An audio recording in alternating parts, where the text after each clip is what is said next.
la gente empezó a decir, este señor con su fachada de buena gente nos va a meter en un elefante blanco. Y nos quedamos con el elefante blanco, pero lamentablemente, a menos que estemos en una circunstancia como esta, ¿y a qué se refiere la expresión? No es gratis.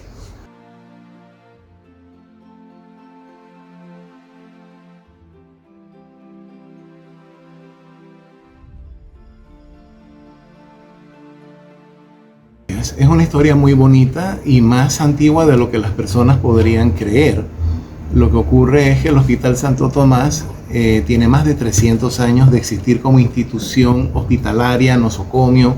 Estuvo a cargo de varias órdenes religiosas en los tiempos que éramos españoles, incluso San Juan de Dios, y fue cambiando de patronato y así llegamos hasta el presente, lo que es la época republicana, que pasa a ser una entidad del Estado, a la cual un visionario como fue Belisario Porras, que hizo tantas obras, en algunos casos dotar de casa a obras que ya venían de más atrás, pero que donde estaban ya no era práctico. Uno de los planes que él tenía era dar un hospital digno a donde los médicos extranjeros que vivían en Panamá y los médicos panameños que se iban a preparar al exterior, no teníamos universidad todavía, tuvieran un lugar a donde ejercer su profesión, de esa manera ayudando a las personas.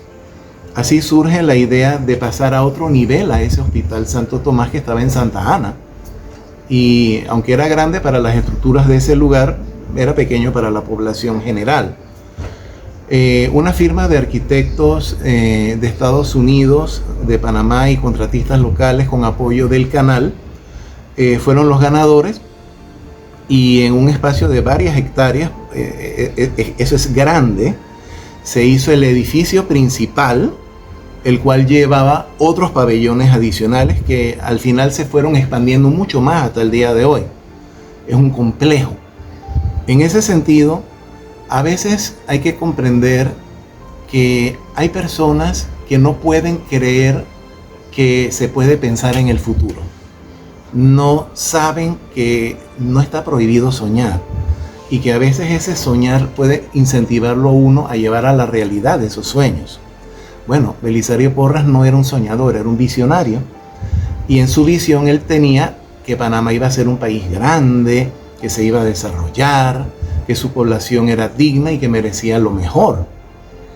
Cuando las personas vieron los planos, vieron el costo y empezaron a ver las obras que de verdad eran grandes para aquella época, el presidente está loco. Este señor nos va a llevar a la quiebra. Este señor debe estarse rebuscando porque ya las ideas de corrupción vienen de mucho más atrás. Algo hay escondido ahí. Y viene algo que a mí me gusta explicar y le ruego que me permita explicarlo.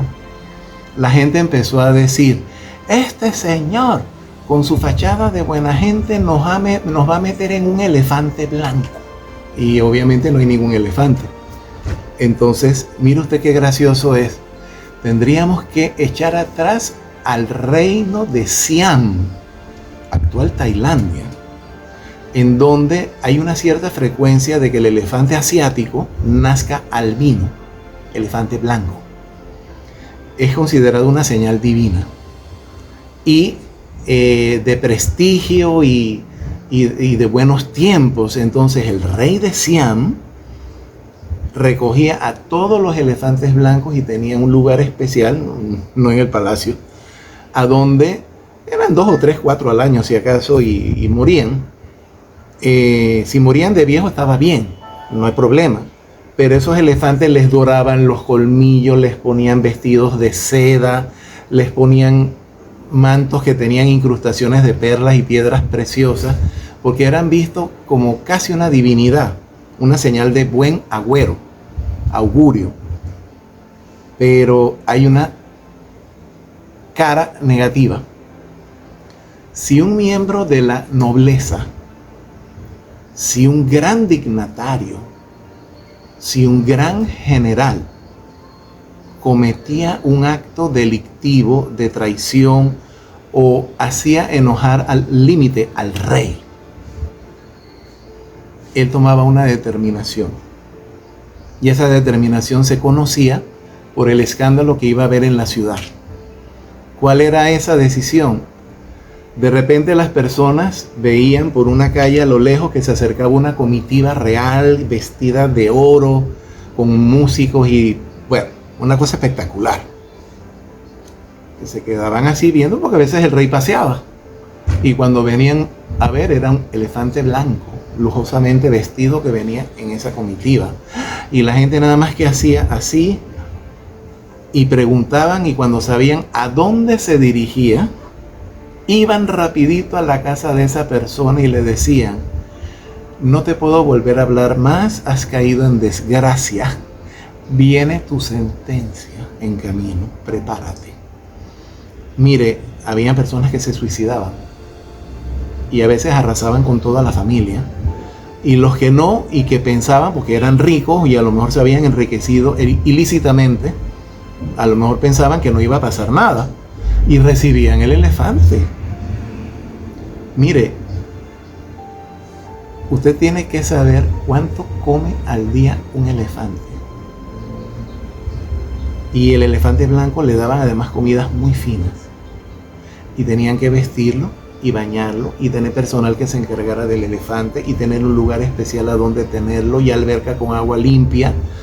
Y usted tenía que hacer una inversión enorme que los bolsillos no aguantaban. El problema era que si el elefante no estaba bien mantenido, se enfermaba. Si se enfermaba, automáticamente iba a la policía, y si moría, mataban a toda la familia. Entonces era como imponerle un castigo grande a una persona que acabaría estando en quiebra, tanto que hasta se suicidaría. Bueno, ahora imagínense qué significaba en aquellos tiempos.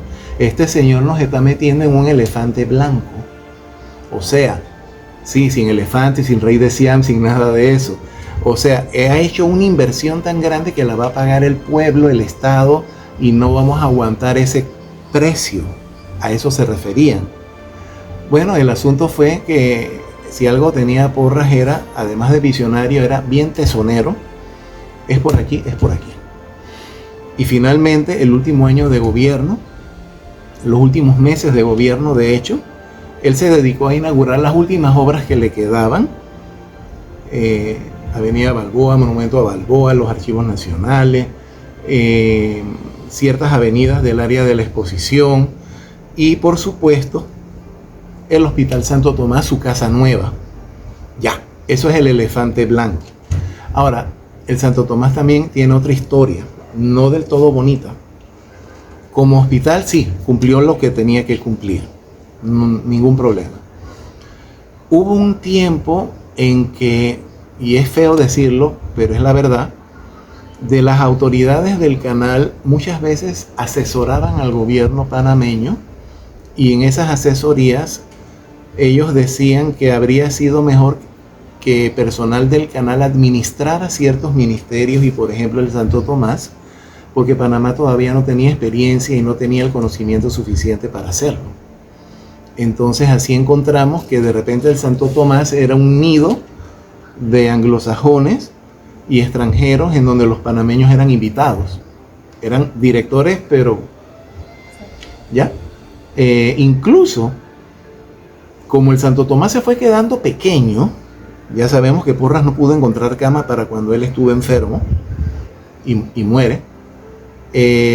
Además se creó otro hospital no tan grande. Ocupaba una manzana entera en los predios del Atillo, que es lo que llamamos el edificio Atillo, actual alcaldía de Panamá. Bueno, en ese terreno se construyó un gran edificio de 4 lados y 2 patios internos de madera de planta baja y planta alta, que era el Hospital Panamá.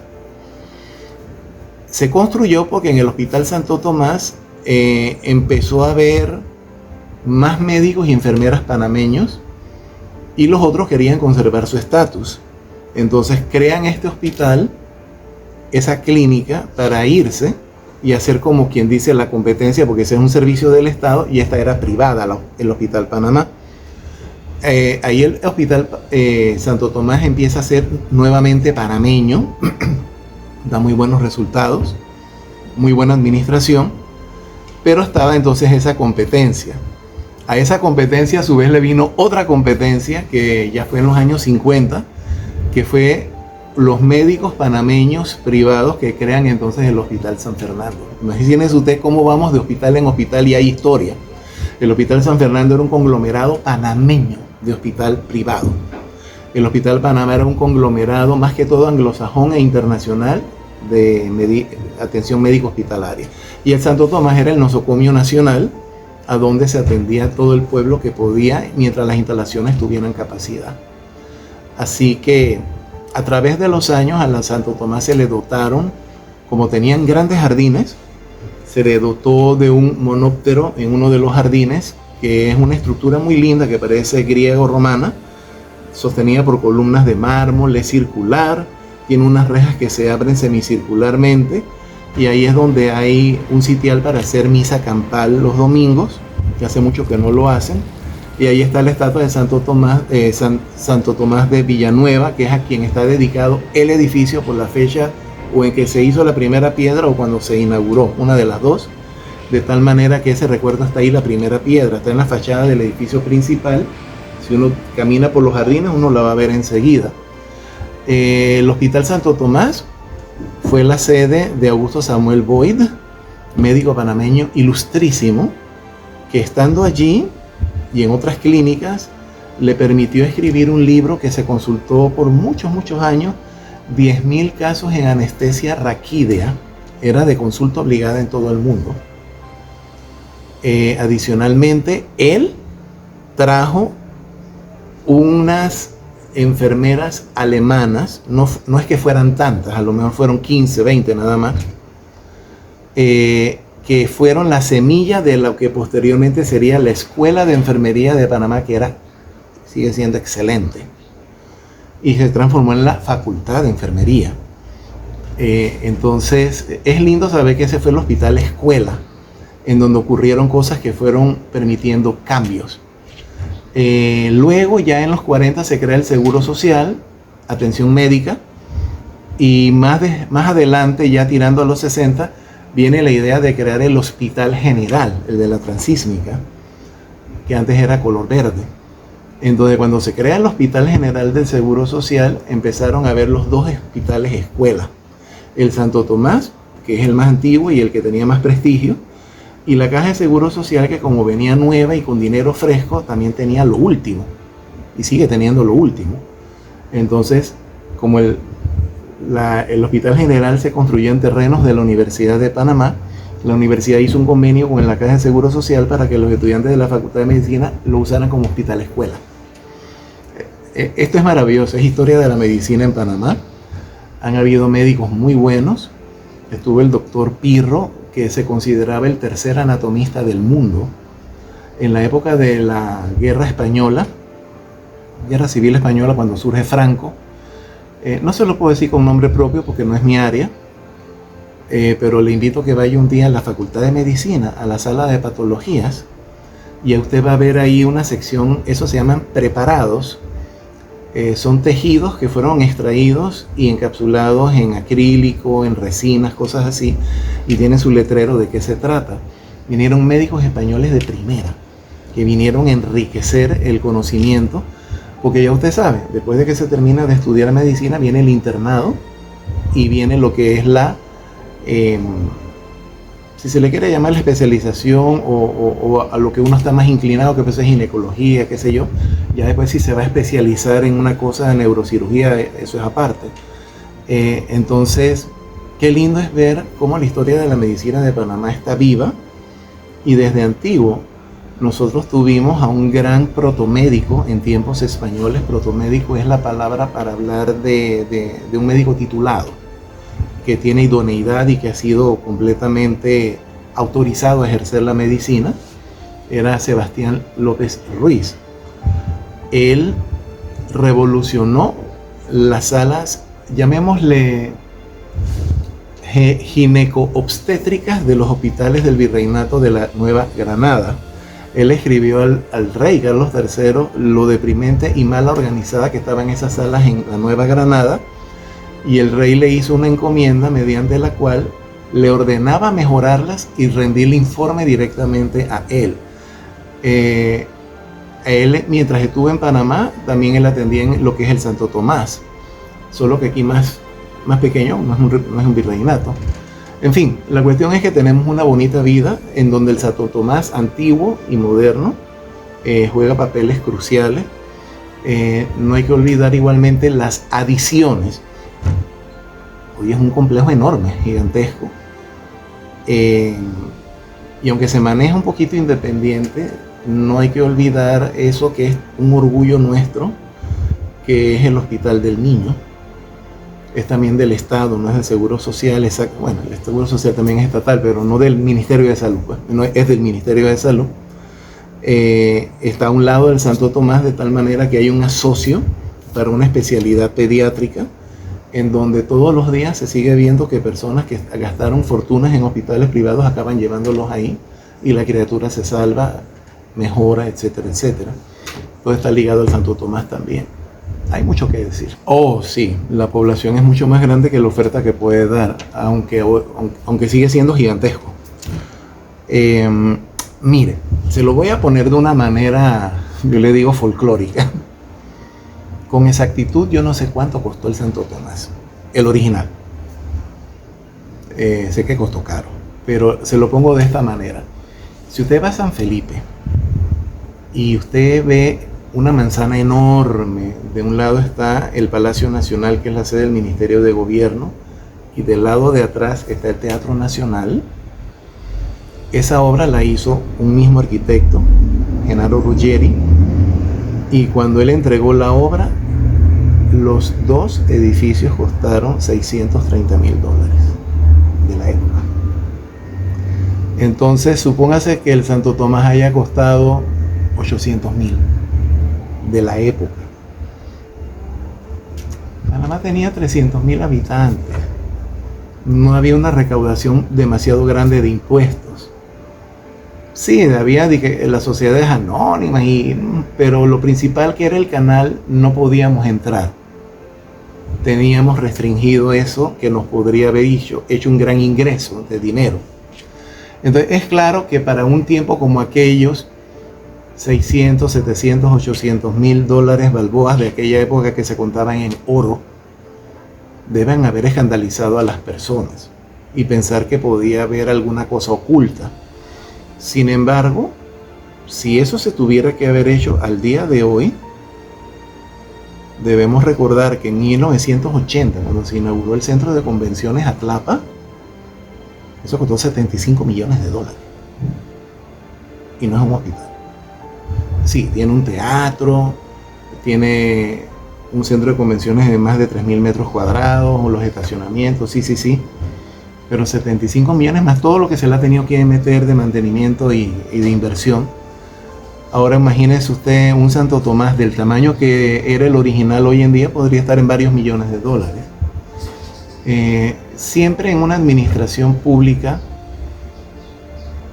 quien administra tiene que hacer lo posible para que nadie diga que hay cosas raras, por ejemplo, un sobrecosto porque no estaba contemplado en el contrato original y se le hizo una adenda.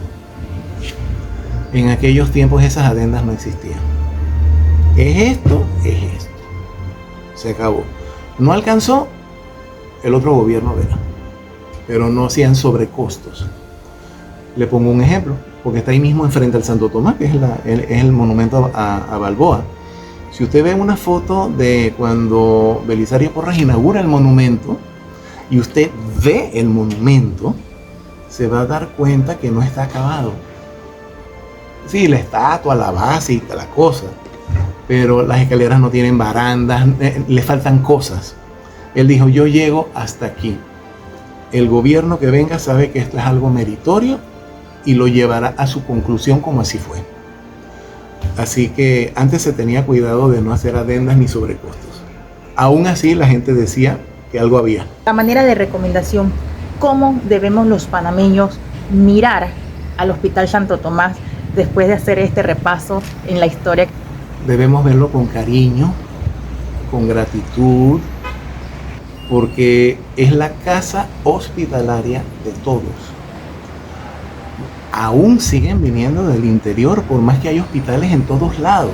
Hay casos que vienen al Santo Tomás, como vienen al Seguro Social de aquí, al especializado. Así que quiere decir que hay que dar muchas gracias de que alguien como un Belisario Porras llevara adelante este sueño, esta visión, hacer una realidad que al día de hoy está cumpliendo el mismo papel que pensó que iba a tener para toda la vida.